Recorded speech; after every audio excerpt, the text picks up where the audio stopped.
Welcome to the week 6 video lecture. We'll discuss poems from around the globe. We'll also discuss the forum assignments.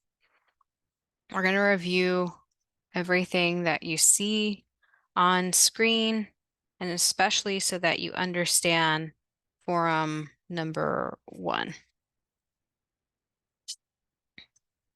During the video lecture, I'm going to refer to links to supplemental links, and you can visit these links in the module, and I'll also post a link for this lecture, which has some of the links embedded.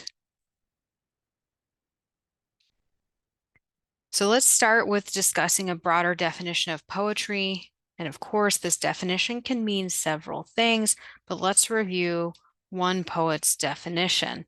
And that's Clint Smith, who believes that poetry forces us to pay attention to the minute details of life. He describes in the video link that it's almost like there's a tree in front of your house. You walk past the tree, seeing that there's color and contours, but one moment you stop and you really pay attention to the tree. If you have a camera, you can zoom in on a particular leaf and see that the leaf features different shades of green. On one edge of the leaf, you notice a slight turn to it, a tinge of yellow. That means the seasons are changing. You review the stem and how a caterpillar took a bite. Essentially, paying attention allows you to notice things you might not have before. For Clint Smith, that's poetry. So if poetry can zero in on a moment or help us to understand something right in front of us, can also be used for things we'd rather not consider, such as censorship, exile, and imprisonment. People have been imprisoned or exiled for various reasons of political unrest or censorship from their government. There's also POCs, or prisoners of conscience. This is a person who's been imprisoned for holding political or religious views that are not tolerated by their own government. Famous and recent case of censorship and imprisonment out of Russia is Alexei Navalny. And again, there's a link that I'm not going to play because it's too long, but it's a supplemental video explaining about the imprisonment of Navalny. Some people are threatened with prison or exile for something as simple as missing paperwork, like the example out of Somalia that you can see on the screen. Of the types of imprisonment mentioned during this lecture, this might be the type of imprisonment we in the US could be most familiar with. There's also the inhumane conditions of imprisonment altogether, as reviewed in the Senate committee hearing video link that you can review later. As we review the following 3 poems, consider standout themes or phrases concerning censorship, exile, and imprisonment. First, we will review some advice to those who will serve time in prison. And this author was a poet, playwright, and novelist, and the first modern poet from Turkey. He was a nationalist patriot whose work was banned in his own country while he was forced to live in exile. He was a socialist whose views went beyond borders and race. This is not the entire poem that you can see on the screen, but there are some standout lines, and that's why I included this part.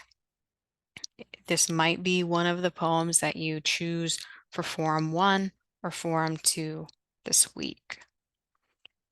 There's also The Silenced.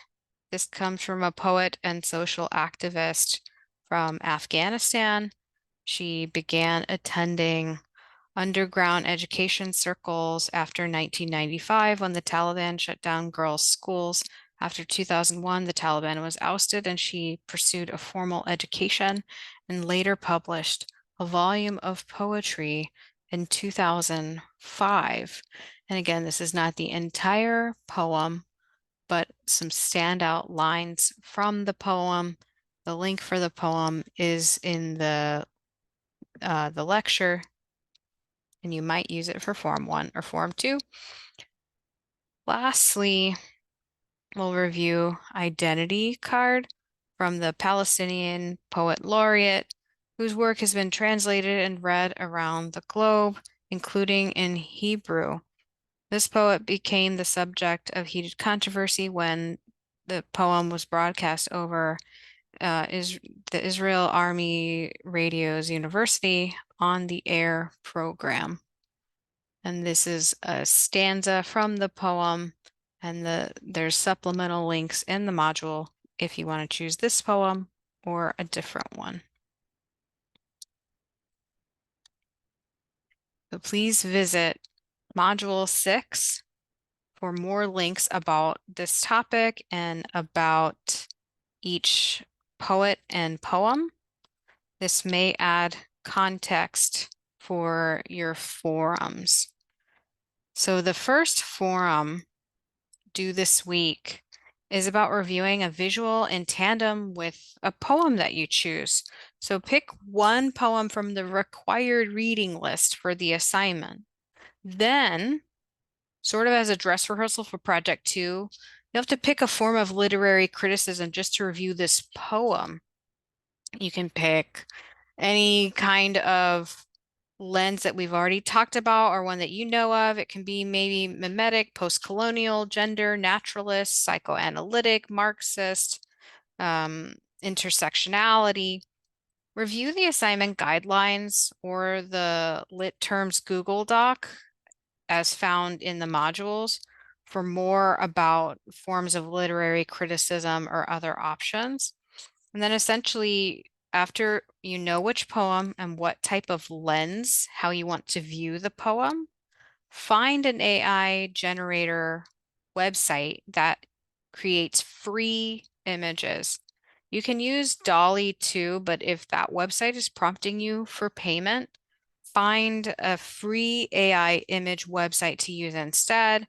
Like there's one on Canva, Photor, or I think Crayon is another prominent free image generator website. So once you log in, type a phrase, a prompt into the generator. This phrase should try to encompass the poem or the poet with a form of criticism that you've chosen. If that doesn't give you the images that you want, then you can try different phrases to include maybe the style of art and a line from the poem. Scroll through the image options that are generated, and if you don't like them, again, type a different prompt, maybe with just the author name. You want to ultimately choose a generated image that you believe fits with your poem and or the form of criticism, how you're viewing the poem. Share the image in your forum response. Share which prompt you typed in to generate the image, and share a at least 4 to 6 sentence description of how the image exemplifies a theme you feel that aligns with the poem. And then in an additional sentence, identify why you've paired this particular form of criticism with the poem, and make sure you upload your initial post on time and you reply to your peers. The second forum is asking you to choose another poem from the module. Your response should focus on capturing 1 or 2 elements of the poem. Your response should incorporate at least 1 in-text citation from the poem to clarify a point or a thought that you have about it. Additionally, as part of this second forum, include your draft thesis for project 2. Thesis statements should be 1 sentence long. It's essentially a sneak peek into what you're writing about. For this reason, you could always put together a formula of sorts to help you construct a strong thesis for any assignment. As long as you know what's required of the assignment, you can plug that in to create a sentence telling the reader what you're writing. For instance, review the sample Project 2 thesis that you see on the screen. Then review the student sample that uses the formula. Oh, I went too far. So notice how the sample mentions 2 story titles, but it doesn't mention author names. This leads to a more succinct sentence. The sample also identifies the lens and 3 subtopics the writer wishes to discuss about both stories. I suggest using the formula. It's also posted in the forum instructions. This will help you construct that one sentence thesis statement for Project 2. Reach out with any questions and we'll talk more about poetry in the forums.